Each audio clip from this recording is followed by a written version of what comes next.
50호 같은 경우는 예를 들어서 네. 한 달 렌탈료가 얼마 정도? 50호는 한 달 월 15만 원입니다. 괜찮네. 네, 안녕하세요. 이광기의 오늘 또 예술 한 끼 시간. 오늘은요, 특별하게 아주 멋진 분 모셨습니다. 오픈 갤러리의 홍지혜 우리 디렉터님을 모시고 요즘 뜨거운 미술 시장에 대한 이야기를 해보려고 그러는데, 렌탈 사업을 우리 대한민국에서 어떻게 보면 처음 하신 거죠? 그렇죠. 어찌 보면 미술은행이라는 렌탈 사업이 정부에도 있기는 했는데 네. 사실상 그거는 공공기관이나 그러니까 아무나 빌릴 수가 없다 보니까 사업으로서의 기능을 많이 하지는 않았고, 저희는 좀 더 이제 민간에게 오픈된 그런 렌탈로는 처음이라고 볼 수 있을 것 같아요. 그림을 빌려준다 이런 걸로 광고를 많이 하셨을 때 네. 되게 센세이션하고, 그리고 네. 어떤 분들은 이게 뭐야, 이거 사기 아니야? 뭐 이런 말도 많이 듣지 않았어요? 사기보다도 렌탈이라는 단어 들으시면 무슨 생각 먼저 드세요? 다단계? 그렇죠. 그러니까 다단계 때문에 렌탈이라는 어감 자체가 그렇게 긍정적이지가 않다 보니까 작품을 렌탈을 해? 뭐야? 이제 이렇게 해서 설명을 정말 많이 했어야 됐죠. 렌탈료도 그림의 사이즈에 따라서 틀려지는 건가요? 아니면 그 렌탈 기준이 어떤 기준으로? 사이즈에 따라서 하고 있습니다. 기업 고객 같은 경우에는 보통은 연 예산이 잡혀 있기 때문에 특정 공간에 비슷한 사이즈의 작품을 건다면 매달 내야 되는 돈이 똑같을 때 고객이 조금 더 편하게 이용을 하실 수 있더라고요. 게다가 렌탈료에서부터 차이가 나면 사실상 작품을 살 때는 가격도 중요하긴 하지만 결국에는 이 비싼 작품이 얼마나 좋은지 알게 되면 사는데, 봐야 사는데 맞아요. 렌탈료부터 차이가 나면 정말 저렴한 작품들밖에 렌탈이 안 나갈 거예요. 그래서 그런 식으로 작가님들께도 작품 가격이 좀 차이가 나더라도 많은, 그러니까 사람들한테 보여줄 기회를 동일하게 얻으려면 렌탈료는 사이즈에 따라서 책정하고 있고, 대신에 이게 판매가 될 때는 작품 가격 이제 본인이 매기신 그거에 따라 결정이 되니까 렌탈은 사이즈에 따라서 하겠다라고 많이 말씀을 드렸죠. 그러면 50호 같은 경우는 예를 들어서 네. 한 달 렌탈료가 얼마 정도? 50호는 한 달 월 15만 원입니다. 렌탈 할 정도에 계신 분들은 내가 보기에는 아무래도 이제 그 그림을 처음 시작하시는 분, 초보자 입문자분들이 네네. 시작을 많이 하시잖아요. 그러다 보면 이제 그 관리하는 부분들이 조금 전문가들보다는 좀 뭔가가 좀 부족하지 않을까. 작품을 걸었을 때 만지지만 않으면 작품은 손상되진 않잖아요. 그렇죠. 그래서 어린아이들이 있는 경우에 처음에 좀 걱정을 했었는데 아이들이 자연스럽게 그걸 배우더라고요. 그래서 미술관에 가도 조용하게 작품 감상하는 거야를 집에서부터 배운다고 하더라고요. 그게 훈련이구나. 네, 훈련이 교육. 되고, 근데 그럼에도 불구하고 저희 애는 못 믿겠어요 하시는 분들한테는 교체할 수 있는 액자를 좀 빌려드리고 있어요. 지금까지 요 7년 동안 경험하면서 네.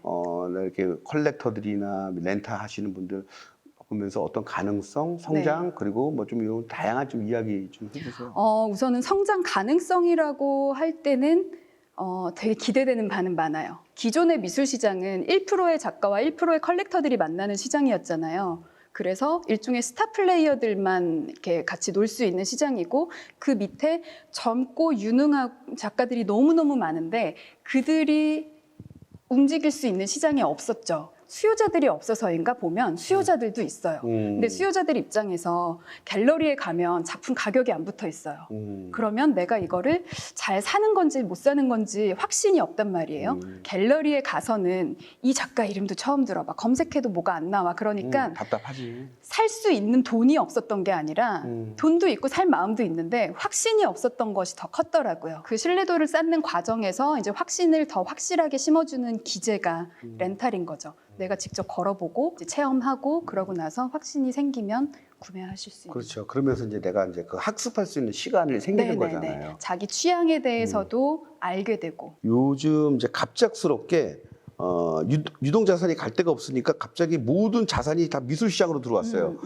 그 전에도 사실 박 변호사님 모셨었거든요. 네. 미술 시장이 너무 핫하니까 사기꾼들도 여기에 그게 꼭 문제죠. 있다는 거예요. 그게 문제죠. 내가 만약에 작품을 보는 눈이 아직 없다 이러면 개인 거래는 안 하셨으면 좋겠어요.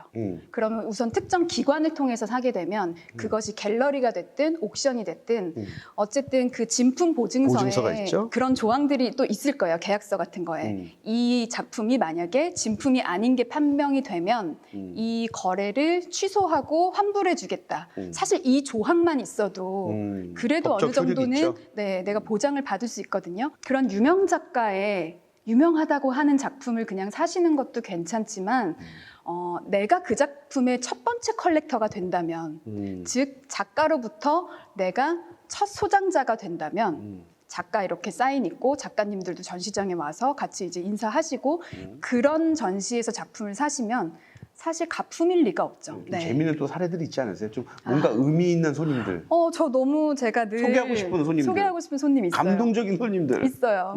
고객님 중에 자꾸만 작품을 막 사세요. 투자하시는 분이거든요. 투자할 때 이제 그 회사에 대해서 뭐 기업 가치 분석을 하시잖아요. 네. 그렇듯이 작품에 대해서 작품 개념이랑 작가님의 어떤 이력이랑 뭐 활동에 대한 어떤 이제 뭐 앞으로의 포텐셜이나 이런 거를 보고 작품을 큐레이터에게 의뢰하지 않고 그냥 이거 살게요 하고 사세요. 근데 계속 사세요. 근데 그 사시는 게 어느 날은 전통 동양화 같은 걸 샀다가 어느 날은 팝아트 샀다가 어느 날은 뭐 추상 샀다가 극사실화 샀다가 너무 다양한 거예요. 근데 하나하나 작품은 정말 너무 훌륭해요. 네. 잘 보셨어요. 근데 그거를 한 집에 걸어놓는다고 생각할 때 약간 괜찮으실까 하는 의문이 들어서 여쭤봤어요. 고객님 하나하나 작품 고르신 거는 너무나 훌륭하고 좋은 작품인데 이거 한 공간에 걸면 조금 뭐 이제 통일성은 좀 떨어질 수도 있는데 큐레이터의 뭐 이제 코멘트나 이런 건 필요 없으세요? 그랬더니 그분이 이러시는 거예요. 나는 작품을 특별한 이벤트가 있을 때만 산대요, 인생에. 그러니까 우리 첫째가 초등학교 입학했을 때 기념 선물, 우리 둘째가 태어났을 때 기념, 내가 승진했을 때 기념, 우리 가족이 새로운 보금자리로 이사 갔을 때 기념. 그러다 보니까 다 의미나 이런 거에 따라서 각각 다를 수밖에 없다는 거예요. 자기가 세상을 떠날 때쯤이 되면 작품을 산 순서로 처음부터 끝까지 쭉 늘어놓고 아들 둘을 앉혀놓은 다음에 이것이 아빠 인생이었어 하고 물려주고 싶대요. 너무 감동적이죠. 멋있다. 디렉터님의 본인이 내가 미술품을 샀을 때 미술품을 고를 때 네. 어떤 기준이 있는지 그 기준을 좀 팁을 알려주시면 네. 처음 입문하시는 분들한테 도움이 될 것 같아요. 내가 작품을 사려는 목적에 대해서 투자 가치 이외의 목적 하나를 꼭 정하셨으면 좋겠어요. 투자 목적 이해 하나. 투자 가치를 보지 말라고는 안 하는데 투자 가치 이외의 목적을 반드시 하나를 정하셔야 돼요. 하나는 정해야지. 내가 이 작품의 가격이 오르지 않아도 좋아할 만한 요소는 꼭 하나는 있어야 된다는 거예요. 그거 없이 투자로만 작품을 사게 되면 어떻게 되냐면 주식보다 부동산이 오르는 속도가 느리잖아요. 그쵸. 주식은 뭐 한두 달만 해도 막 2배씩 뛰는데 부동산은 더 느리죠. 작품은 최소 4, 5년은 봐야 되고 4, 저는 5년. 그래도 한 10년 이상 보시라고 저도 보통 10년 해요. 이상 보라 그래요. 그러니까 저도 최소 4, 5년이라는 거는 정말 몇 개.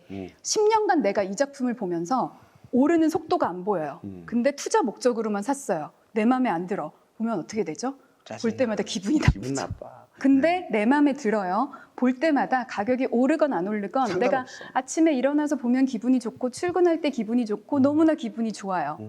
그러면 가격이 안 올라도 괜찮다는 거죠. 물론 저는 투자 가치를 보라고 말씀드리는 편이에요. 그래서 어떻게 하냐면 마음에 드는 게 꼭 한 점 있지는 않을 거예요. 여러 점이 이제 어떤 목적으로든 이 중에 뭘 사도 좋은데 다 내 마음에 드는데 뭘 사지? 요때 투자 가치를 보는 거죠. 우리 그 광기 채널 우리 구독자님들에게 미술을 사랑하시는 분들에게 네. 미술을 후회 안 하고 살 수 있는 팁. 뭘 사야 될지 모르시잖아요. 근데 작품은 내가 한 번 보는 거랑 오래 보는 거랑 달라요. 작품을요, 저희 오픈 갤러리에서는 렌탈을 하실 수가 있습니다. 렌탈하면 갑자기 제가 광고를 하게 됐네요. 괜찮습니다. 우리는 여기는 근데- 공중파가 때문에 맞아. 그거네. 먼저 렌탈을 해보고 나랑 같이 살아보고, 동거를 해보는 거야. 살아보고. 아주 그냥 첫 컬렉터 입문하시는 분들에게는 그럼요. 가장 학습 방법이 가장 좋은 게 렌탈을 먼저 해라. 네, 렌탈을 맞습니다. 먼저 시작해보자. 렌탈 하시고 집에서 좋은데요? 보신 다음에 확신이 들면 그때 구매를 하시면 됩니다. 동거해라. 그런 거 한번 동거를 해봐야 된다. 네. 아니면 말고. 아니면 말고. 네. 사실 우리 홍지혜 우리 디렉터님께서는 아카데믹한 학습을 하셨지만 사업은 아카데믹한 작가가 아니더라도 누구나도 다 말 그대로 다 오픈돼 있어요. 네. 우리가 1가구 한 집에 한 그림 걸기 운동을 어떻게 보면 가장 모범적으로 실천하는 스타트 기업이 아닌가 싶습니다. 오늘 함께해 주신 홍지혜 디렉터님 감사합니다. 네, 저도 감사합니다. 네, 감사합니다. 구독, 좋아요 눌러주세요.